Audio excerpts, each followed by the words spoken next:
to see folks here. Welcome. Good to be with you. And we're going to be looking at chapters 7 and 8 in A Letter in the Scroll today. I always enjoy listening to my colleague, Rabbi Evan, teach. And when he was talking about, I think it was chapter 5, and he talked about how important chapter 5 was, the chapter A Palace in Flames.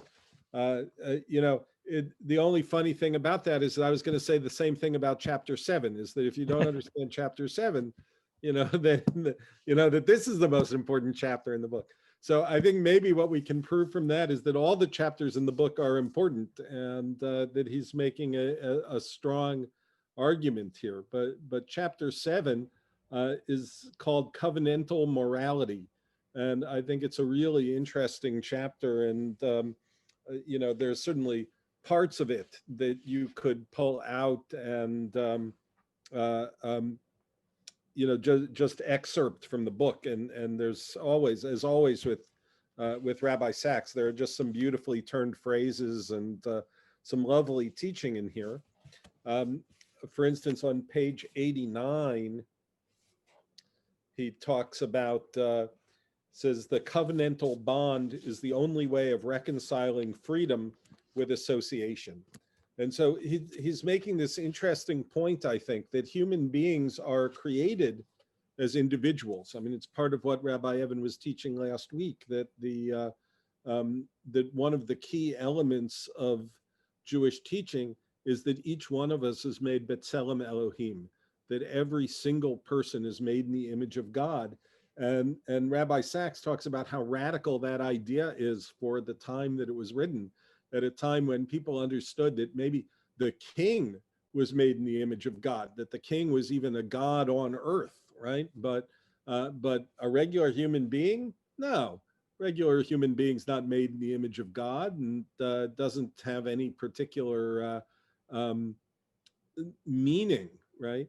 And Rabbi Evan illustrated that with the story of the people on building the Tower of Babel, right? That they were concerned if a brick fell off of the ladder, but if a person fell off the ladder, no big deal, right? They just kept on building.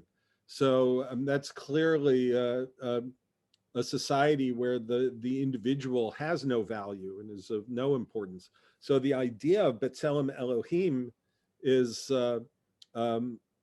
clearly a radical break, in a sense, with the society of its time, that every human being has infinite worth. And so something that we sort of take for granted now. I mean, it sounds like a platitude to say it now, but it's actually still a really important, really active thing, principle that we have to live by. But then the second part of this is where the covenant comes into play. And not just the covenant between God and humanity, but the covenant between human beings and others. So this is the downside of my teaching from the basement, closer to the source of the internet, but also closer to the dog. So I apologize. So hopefully she'll settle down in a minute. In the meantime, so this idea of covenant, right? Rabbi Sachs says that we human beings are made B'Tselem Elohim, but then almost immediately in that story of creation, the text says it's not good for man to be alone, right? And so the idea of relationship comes into the equation very, very early. This idea that we have to exist with others, not as individuals all alone. And so that's where covenantal morality comes into play. And so he says, this bond is the only way of reconciling that freedom of the individual with the association of individuals. So Sachs actually says that the personal is more real than the universal, which is a point that I made a couple of weeks ago about his book in general, is that I think this book is best when he's speaking most personally, and when he tries to universalize the message. That's where he sometimes I think needs some interpretation for us as Reformed Jews.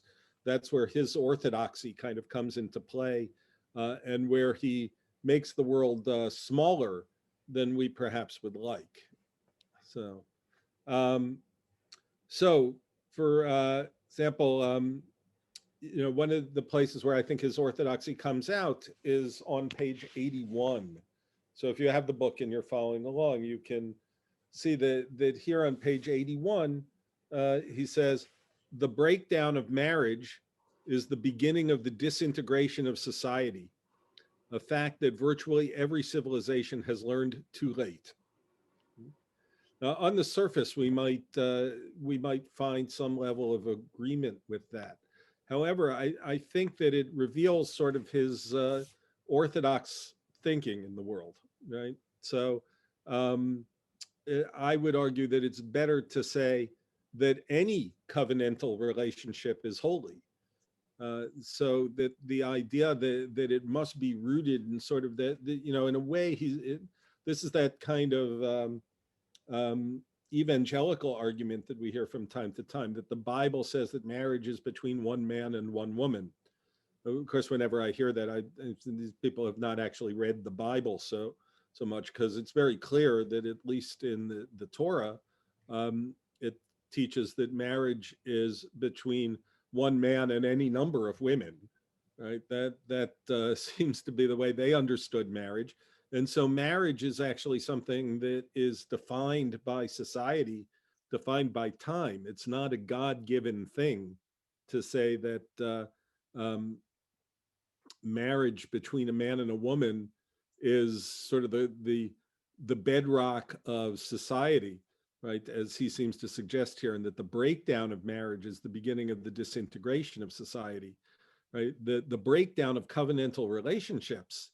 I think if he wrote it that way, I would probably agree with it, right? So I think this is where we sometimes see that his orthodoxy leads him down a kind of a narrow path where we as Reformed Jews might see a broader one. Um, and the idea of marriage as it's been understood historically until, really until the last generation or so, is a very patriarchal one, right? That I mean, he even points out the word for husband in Hebrew is Baal, right? Which shares the name with one of the pagan gods, right? The Baal worship. But even now, Baal means master, right? So it's not the word that you would use when you're talking about a covenantal relationship between equals. And he makes that point um, when someone refers to her husband not as Baal, but as Ishi, my man, in a sense, is a little bit different. So, so all that said, I don't think it really dampens my enthusiasm for this idea of covenantal morality. I mean, I think that he's right when he says that the covenant we make with other human beings is the extraordinary opportunity to not be alone in the world. And so when he talks about on page 81, he says, do I respect other people as persons in their own right, or do I see them as means to my ends, instruments of my pleasure? That is the real crux of the issue here. And it's not necessarily about marriage per se, but any relationship, right? This is what Martin Buber writes about when he writes in I and Thou, about the different kinds of relationships that we have with God and with other human beings, right? If some of you have probably read I and Thou over the years. Bad translation, that title, right? I don't speak German, but the original title is Ich und Du, um, which got translated as I and Thou, even though, as I understand it, Du in German is the familiar form of the second person. Something like in Spanish, we have usted and tú, right? Usted is the more formal you, and tu is the more affectionate, everyday form of the second person. So, so translating into English as I and thou um, is almost exactly backwards. It seems it's making it a more formal connection between human beings and each other, human beings and God, when the idea is to have an intimate connection with the other, right? So, um, but we often, um, as Buber talks about, we often exist in terms of our relationship with other people in an I-it relationship. The other person is a means to an end. And in a lot of cases, that's the way it's supposed to be. I mean, so for instance, if you go to the grocery store, your relationship with the grocery store checkout person, um, if you have one at all these days, is an I-it relationship, right? That person is a means to an end, a way to buy the groceries and pay for the groceries. You don't expect to have a meaningful encounter with that person. But if all of our relations are I-it relations, then we never get to this place of covenantal morality that Rabbi Sachs is talking about. We're only using other people. So we have to have this other kind of relationship too, where the other person is not a means to my own ends or an instrument of my pleasure, but rather that we are equal and partnered. And in that sense, that's the covenant between human beings. So it may be the covenant of marriage, but it isn't necessarily that's not the only covenant between human beings. And then, of course, there is the covenant between God and human beings, and that's kind of the next step in what Rabbi Sachs will be talking about. So. Any thoughts or questions before I go on? Yeah, Andy Amon. Yeah. So what troubles me is that the idea that the covenant made cannot be broken in holiness. And I'm wondering, and you talked about using someone else to as a means. So does he say anything about the kavanah of before the covenant, that couldn't it be made with the greatest faith and sincerity? And we can't control so many things, and change is a constant. Right. Is there any leeway for that? Yeah, well, change is unquestionably a constant, right? But he's suggesting that some covenants can be maintained no matter what happens, right? And that's what he suggests for the covenant between a human being and God, right? And for the people Israel and God, when we get to the larger sense of this. So we know that in our human relationships, there is probably something, um, uh, limits to how far one can go before a covenantal relationship is broken, right? Irretrievably broken. But we also know that people have managed to work their way through extraordinary hardships and difficulties to maintain covenantal relationships. The power of forgiveness, in difficult situations, the power of forgiveness when perhaps we don't deserve forgiveness, right, is certainly there. Maybe best illustrated in the love of parents for children, where uh, it's easier to imagine divorce, from a spouse than it is to imagine separation from a child. It happens, of course it does, but the lengths that we're willing to go to maintain a covenantal relationship with a person who is that important to us, who means that much to us, is pretty extraordinary when you think about it. So, I'd say, I'd like to say in the abstract that it's possible to maintain a covenantal relationship through anything, but there's no question that requires the real partnership of both partners in that relationship.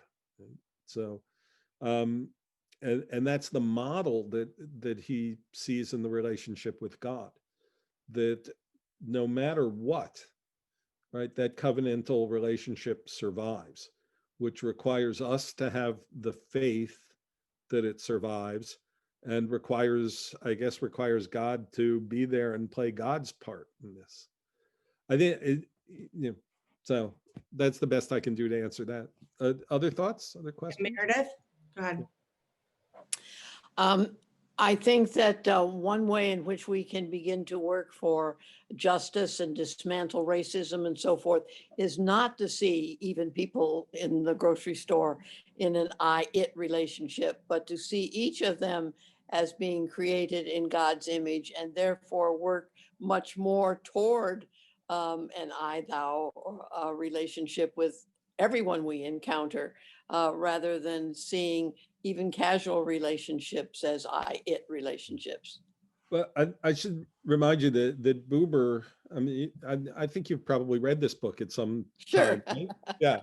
I should remind you that Buber doesn't see anything pejorative in that I-it relationship, right? It's the, when Celia and I, when our kids were young and they were at home and we had to talk about who was running carpool, we had an I-it relationship in the midst of an I-thou relationship, I think, So, the point is that you can't, from Buber's point of view, you can't have I-thou relationships all the time, 24 hours a day, because you'd never get anything done, right? No, but what I'm saying is that when we intentionally work for justice and work to dismantle racism and so forth, we really have to perhaps move intentionally out of an I-it relationship. Yeah, and I would just phrase that. I mean, I don't disagree with that. I would phrase it a little differently, and I'd say I think Buber's defining I-thou in a very particular way, Right. and so I would use different language for this. You're not necessarily going to have an I-thou relationship with the dry cleaner, but you look at everyone as B'Tselem Elohim, right? Yeah. So you would never treat anybody in who you deal with in any way as anything less than B'Tselem Elohim.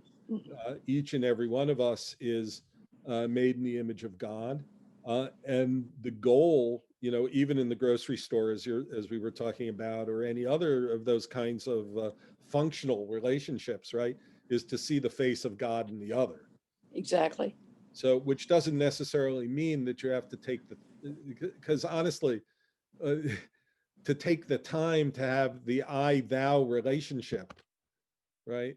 I mean, it doesn't just happen, right? I mean, that's, and in fact, most of the time, as Buber would say, we don't even know that, you can't even plan it and prepare for it. It happens. And then afterwards you say, wow, that was an I-thou moment. So certainly wouldn't deny that's possible in a grocery checkout line. I think it's unlikely in that situation, because your best opportunity for I-thou relationships is to have the time to sit down as equals and have them, right?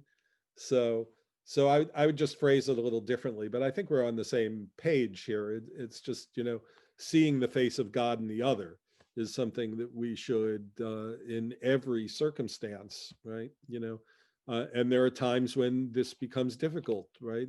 We've all had the experience of standing in a long line at crossing line, wishing it would go faster, and that the person ahead is counting out the pennies from their purse, and trying to maintain through those petty annoyances, right? In the sense that everybody in front of us in line also is the face of God, right? And so that's something that we all have to work on, I think, through our lives, right? The patience that it takes to see people as the presence of God. Other thoughts?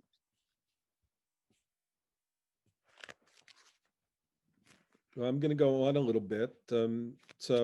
A few of the things that Sachs says that I find particularly meaningful in here, so on page 77 at the bottom of that page and continuing on to the next page, says, so, and we were talking about this when we talked about going from B'Tselem Elohim to it's not good for man to be alone. He says, so within the briefest possible span, the Bible sets out the twin poles of human existence. The dignity of man is the image of God, and the incompleteness of man, the relationship-seeking animal. So that we are, each of us, important, and yet we are also, we are incomplete when we're alone. And that's part of that second chapter of Genesis when Eve is carved out of the side of Adam. The idea being that in the sense that each of them now, that creature beforehand is, by the way, both male and female, right? Is transgender in a sense, or beyond gender, and then is carved out into two incomplete creatures. And so we only really achieve our completeness through connection, right? Through covenant.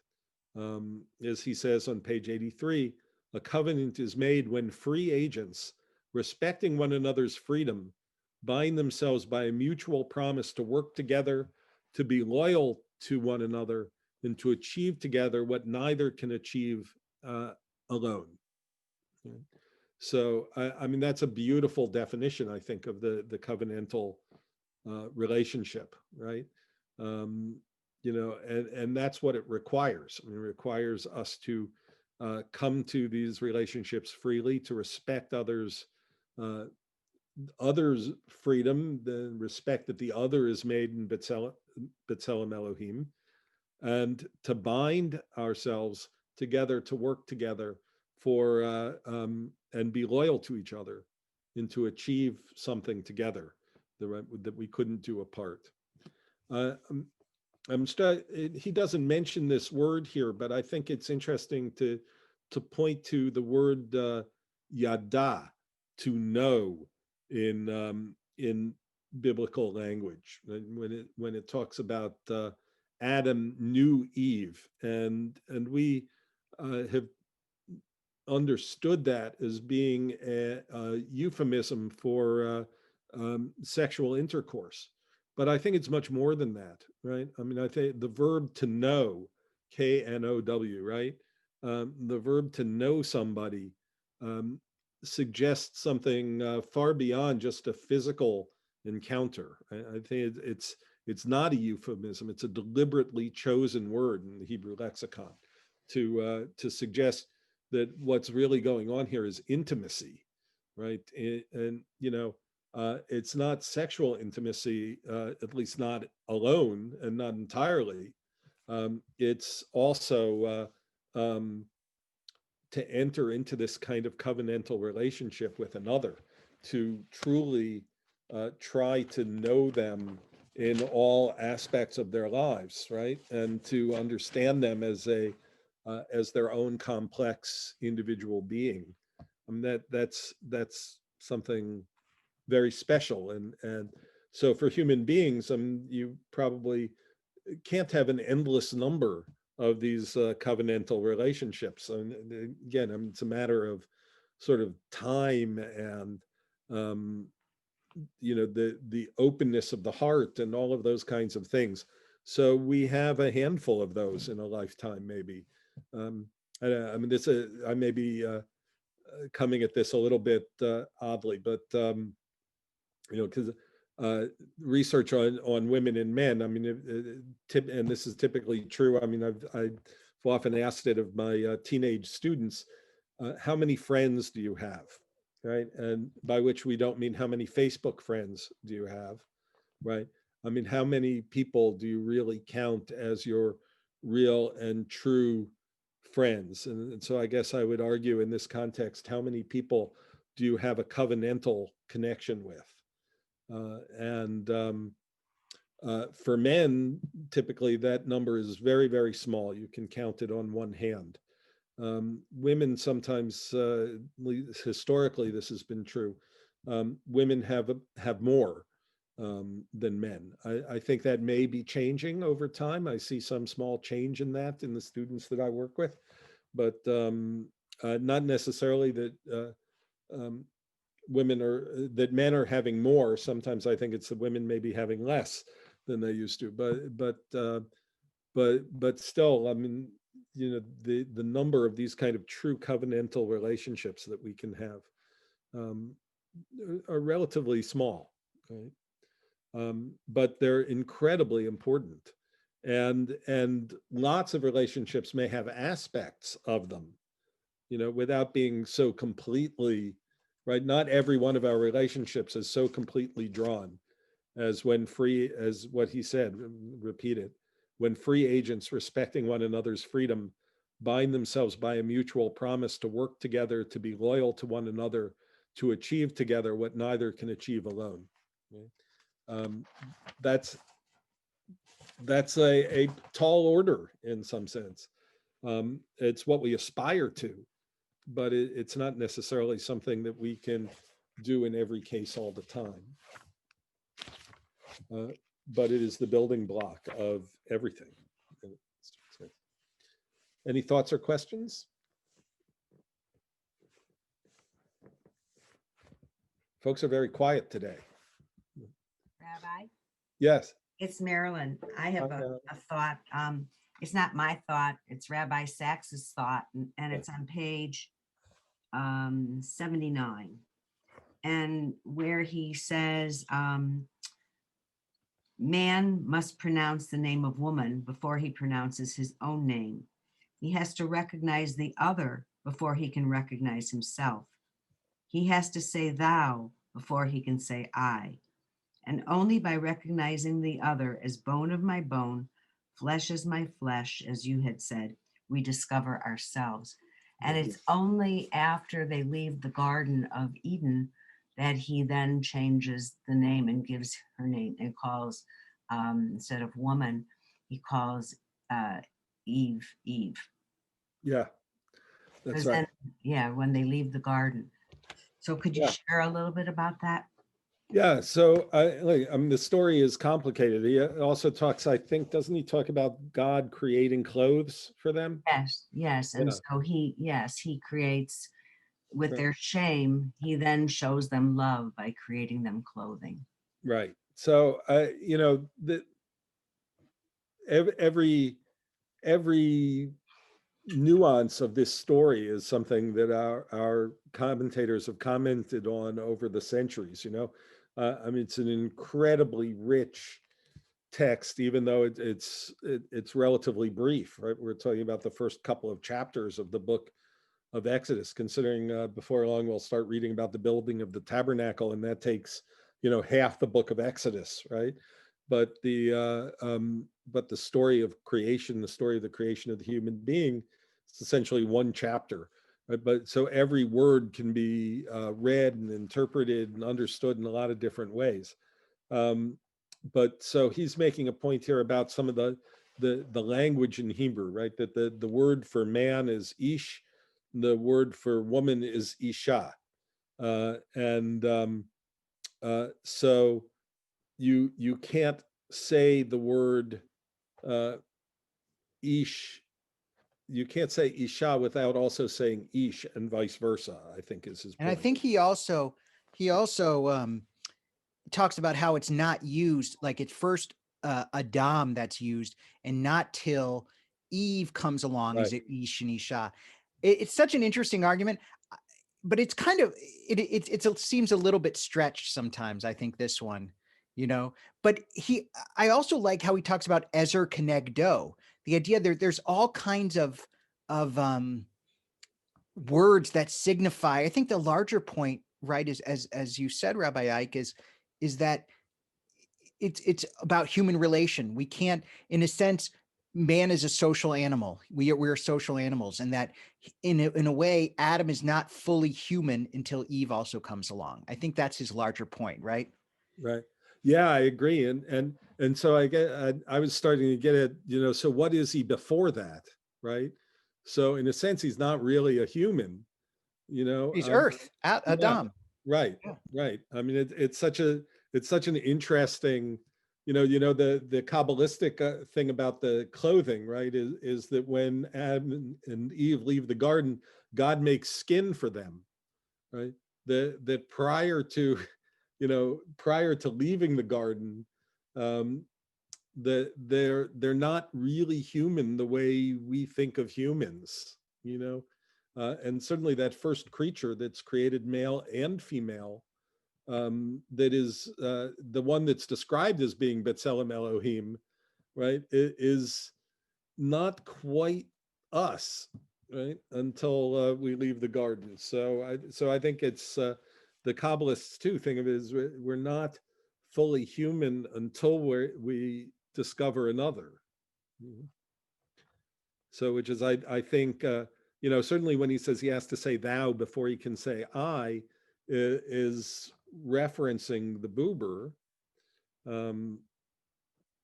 So I think, Buber clearly said ich and du, which means it would seem to be the opposite of what Sachs is saying here, that you recognize I and then you can recognize you. He's suggesting here you have to say you before you can say I. I'm not sure. Like Rabbi Evan said, it's not, it's a little tortured to get there, because actually when you say Isha, you say Ish first, right? So not necessarily the way he suggested, but maybe it's just something we have to read a little deeper to understand what Sachs is getting at. But the basic idea, I think we can agree, is that he's saying that humans are only fully human in relationship. So, which, as I said from the start, is not necessarily marriage, but in creating these covenantal relationships. Other thoughts? Thank you, Rabbi. That was rabbis. You got two of us. Thank you, rabbis. Double blessed. I always am. Yeah, thank you. Yeah, it's a great, it's a great analysis. But I think instead of the Ish Isha, I find the really strong part, how it's not until Isha that we stop using the word Adam. Yeah. That's the really interesting. And that word Adam definitely is almost anti-human. Like it's about the earth. And remember, Esau is described as Ish Ad, or he's Adamah. He's a man of the earth, right? Right. That this is Ish is a kind of, it's a sign of humanity, and that humanity is not fully realized until there's also Isha. I think that's kind of the broader point, which is beautiful. I mean, it's a way of kind of endowing relationships with a kind of sacred quality. Right.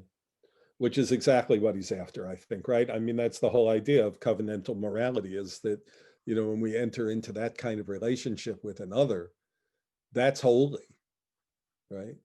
And marriage is one example, but it's not the only one. So, the word for marriage in Hebrew is kiddushin, from the same root as Kiddush and Kaddish, kadosh, kadosh, kadosh, right? Kiddushin, the relationship is holy. So, I think that's certainly what he's after here. So we should talk a little bit about the next chapter as well. I had a comment in there, and I see that I had an awful typo in there. When was Sarah first called Ezrat as opposed to Achoti or Isha or anything else?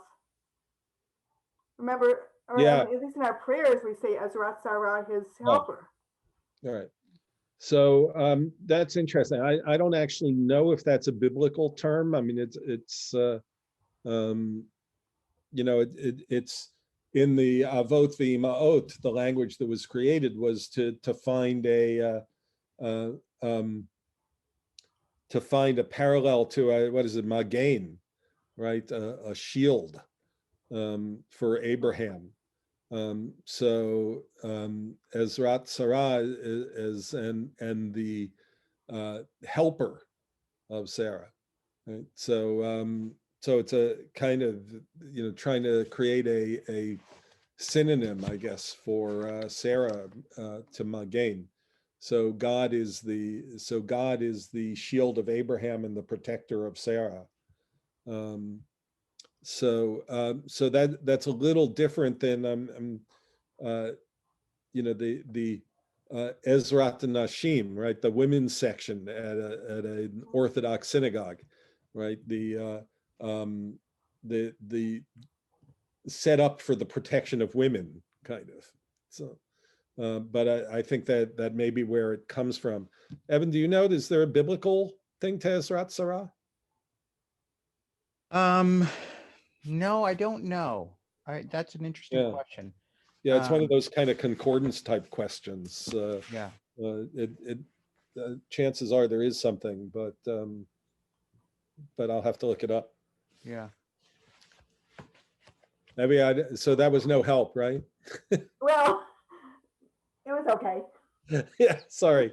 We'll see if we can find a reference to it. But It was fine. I definitely think, unless I'm misreading that, Ezrat Sarah is not that Sarah is a help to Abraham, but in the prayer that the God is the helper to Sarah. Right? Oh. Hmm. I thought it was to Abraham. I misunderstood that, perhaps. I think no, Magen Avraham Ezrat Sarah, right? Isn't that what we say? So God is a shield to Abraham and a protector of Sarah, something like that. Oh. Am I misreading that? I No, don't have a prayer book in front of me, so no, Ezrat Sarah. That's Yeah. it. Yeah. Okay. So let's go on to the next chapter that we're covering today, which builds, and I think that this is part of the way this book works. If you are reading it and you see the structure, in the sense, he's sort of building sort of one block at a time. So once he talks about the covenant between a human being and God and a human being with other human beings, then he can get to this question of the covenant between God and the people Israel.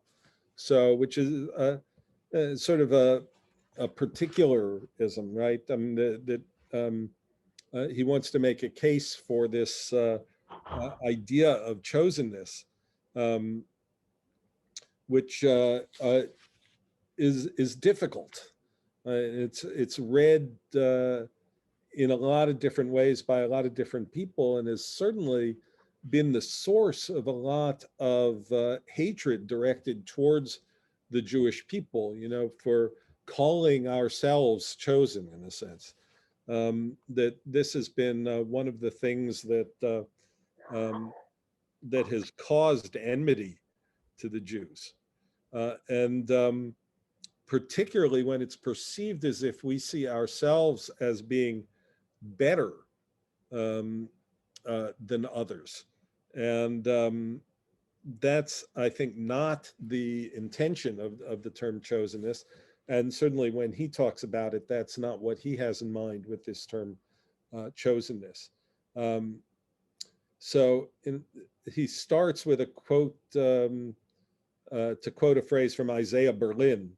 So one belief more than any others is responsible for the slaughter of individuals on the altars of the great historical ideals. It is the belief that those who do not share my faith or my race or my ideology do not share my humanity. At best, they are second-class citizens. At worst, they forfeit the sanctity of life itself. So he starts to make this case that the gift that Judaism gives to the world, since one and a gift that while it's not necessarily inherent in some of the other faiths of the world, has been increasingly, I think, picked up, particularly, I'd say, and Meredith may want to chime in on this, by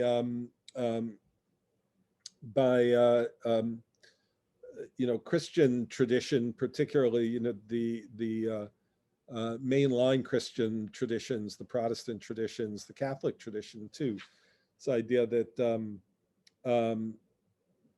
that there are many equal paths to God, and that there is one God, but many equal paths to that God, and that Judaism is the path for Jews, and other paths are the right paths for the people who follow those paths, right? So, but he does suggest that this, historically speaking, right, was a development, right? One of the gifts of the Jews, if you, to quote the phrase that Thomas Cahill used as a title for his book, which I think is quoted earlier by Rabbi Sachs, right? So Cahill suggests that there are certain gifts that the Jewish people have given to the world. And one of them is this idea of equifinality, right? That there are many paths to the same end, and that one particular path may be of our particular path, the one that's right for us. That would mean that it's right for us, those who are born Jews and those who choose Judaism at some time in their lives, right? That they have chosen this particular path to God. Well, I think that the real gift of Jews being the chosen people with God is that it becomes the prototype or the archetype, so to speak, of how to be in relationship with God, that all other paths need to follow in some way or form. That it's that God chose a particular people to show humankind how to be in relationship with God. Yeah, that's lovely. Thank you. There are many faiths that are supersessionist, and there was probably a time when Judaism was as well. I mean, certainly if you go back to the time of Judaism versus the idol worshippers, right? I mean, we were supersessionist. We believe that ours is the true religion and theirs is not true, right? But over time, that's not what Judaism is, right? And that's what Rabbi Sachs is talking about, right? That where some faiths certainly say that those who don't share my faith don't share my humanity, right? I mean, that's the worst case, But we also have certainly the case where we talk about the golden age of Spain, Jews living in Muslim Spain. Well, there's no question we were second-class citizens in Muslim Spain, but we were allowed a lot more freedom than we were under Christian rule in Spain, right? So this can come in many forms. It can come in a violent form, like the Crusades, that other people don't share my humanity and therefore are not human in the same way that I am, right? And therefore can be killed because they're not part of my religion. Other times it comes through love, right? The people who would like to convert us to their faith because their faith is the true religion, and ours is always inferior, right? And some of this exists in Islam, which certainly respects Judaism and Christianity, but at the same time would consider us in some ways to be incomplete, right? And then you even get in more modern times, the Baha'i faith with its own prophet, who is from their point of view the last prophet, right? Remains a kind of supersessionist faith.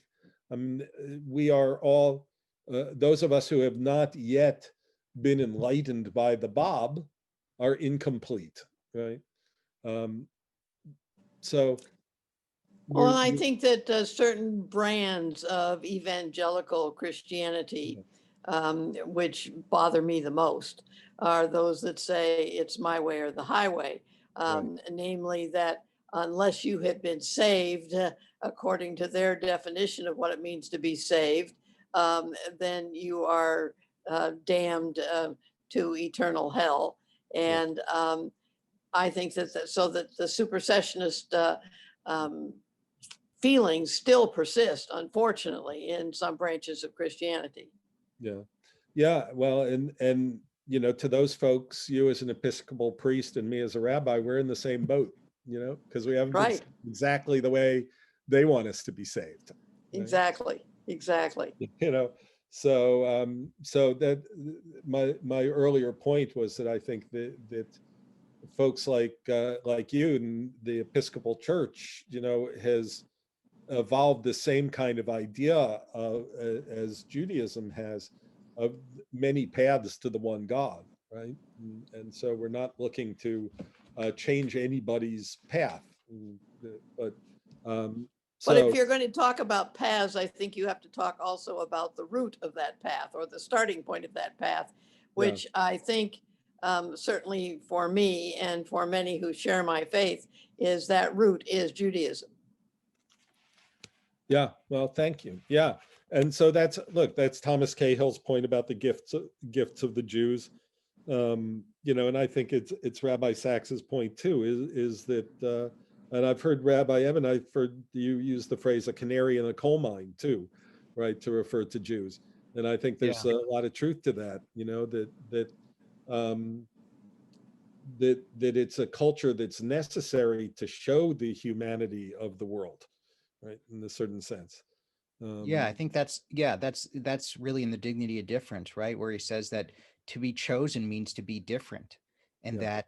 that Jews have always represented difference in culture, and that's part of our mission, and that as when that there's that famous quote from Pastor Niemöller, right? That first they came for the communists, but I was not a communist. First they, next they came, and then they came for me, and there was no one to left to stand up for me. Well, Jews are always the first in that list, and Yeah. people who target Jews tend to target anyone who's different. So that's according to Sachs, that's kind of been our role in history. Yeah. Yeah. So, I mean, and he says that here too, as well as in the Dignity of Difference, right? It's one people risk its very existence on the proposition that our common humanity exists in and through our differences. Right? And this is so if there's a great idea in chapter 8, and I think there is, but it's this idea of it's that God loves diversity, right? Something that I've preached about many times, and probably forgot that I first read it in Rabbi Sax's book. I think that's very likely. But another way to talk about the Tower of Babel, which you brought up last week, Evan, is right about what this is a fable of, is how God loves diversity, right? That we were all one language, and when we're all in one language, it doesn't work so well, right? When we have many languages, then sort of paradoxically, then it works, right? So, and one of the stories I love to tell in interfaith dialogue settings is that story about when Moses asks to see God's face, and God says, "No one can see my face, but here's what I'll do. I'll put you in the cleft in the rock, and I'll let all my goodness pass before you, and then you can see my back." And I think that the beauty of that story is this suggestion that any faith sees a part of God, but no faith sees all of God, right? And so that we're actually best able to understand the God in a fuller dimension together, right? With multiple faiths contributing to the conversation. And I always point out, we all have the experience of being somewhere and seeing somebody from behind and recognizing them. We see the back of their head or the way they walk or whatever. You can recognize someone from behind, right? So you don't have to see everything in order to recognize God in the world. But each of us each faith has its own particular aspect of God that we see. And together, when we talk, we see much more. I'd just say something positive about the path we take too. I mean, that this is a teaching I heard from the Dalai Lama, which is about what path one takes. And he just suggested choosing a path.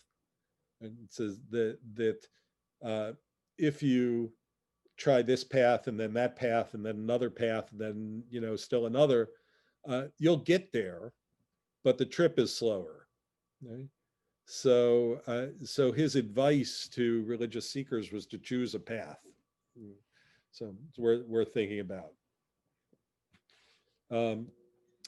He speaks pretty eloquently about on page 94 the idea of loving the stranger.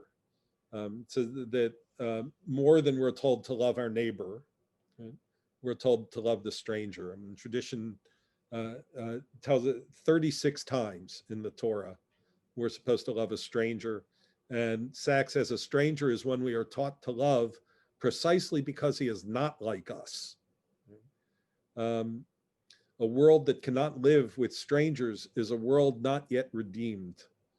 And so that's something that I think is a very valuable insight for us and in the way we have to live in the world today. So we have to, as he says, make space for one another. God reaches out to each people, faith, and culture, asking it to be true to itself while recognizing that it is not the exclusive possessor of truth. So I think that's interesting. I mean, I'd mention his orthodoxy here one more time, because he's very open to the idea that other faiths have a path, have a truth, have a faith and culture. In that phrase, that faith and culture has to be true to itself. That's where his issue with Reform Jews may come into play, right? That he doesn't necessarily see Reform Jews as being authentic Jews.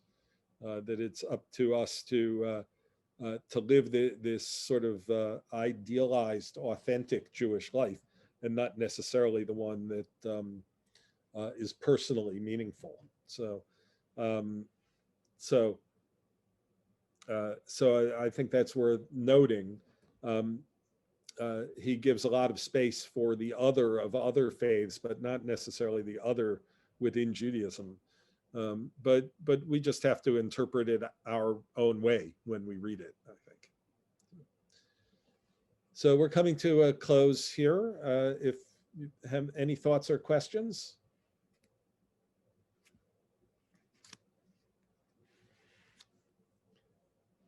Not seeing any hands, so I'll just kind of close up shop. He says, I think it's page 97, the Jewish people in its very being constitutes a living protest against the world of hatred, violence, and war, the world of the palace in flames. So he brings it back to that story from before and says, this is our goal, right? To live. We know that the world is in flames. We live in protest of those flames. We work to go on a journey to help eradicate those flames, right? And we do that in partnership with God. We can't put out the flames by ourselves. And this, I think the question was asked last week about the Holocaust, which is sort of the very pertinent question of our age, right? Could God have done something and chose not to? And I think in some ways, Rabbi Sachs is suggesting an option here for understanding that God can only intervene in the world through covenantal partnership with human beings. And so it's up to us to end genocide, wherever it may be. Right. So in our particular case, and I think, Evan, you may have said last week something about, you could say God was there, it just took a while, right? That's sort of what this says, is that in our covenant with each other, in our covenant with God, we're the only ones who can put the flames out in the palace, right? Right? Am I reading him correctly? I mean, I think that's. I think so. Yeah. I think so. It's a complicated text, I mean, I think part of it is his orthodoxy is there's an owner of this palace.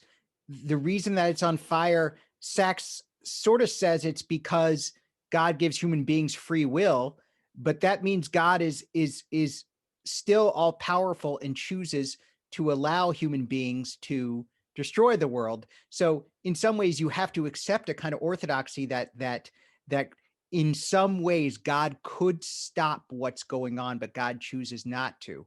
So there is an element of belief in this midrash that I think many of us probably wouldn't accede to, but it still doesn't mean we can modify this story to fit our own Reform Jewish theology, in that the idea is we are helping put out a fire that the world is on fire, and God is calling us to put out that fire. We don't have to believe that God could still put out that fire, that God is omnipotent. We don't have to subscribe to that part of it. Right. We just have to subscribe to the part that God calls. Suggesting that he may be taking a step away from that, because he has this idea in the covenantal relationship chapter that we can do things in covenant that we can't do alone. So, and the relationship with God would imply the same thing, that we can do things in partnership with God that we can't do alone, but also that God can't do alone. And so it's through the covenant, through the journey that we take, which is sort of his kind of motif here, starting with Abraham, right, is that we go on this journey, and on this journey of covenant together, we can do things that God alone can't do. And so to bring an end to violence is not a God thing, it's a covenant thing. Well, it's really the source of what Tikkun Olam is all about.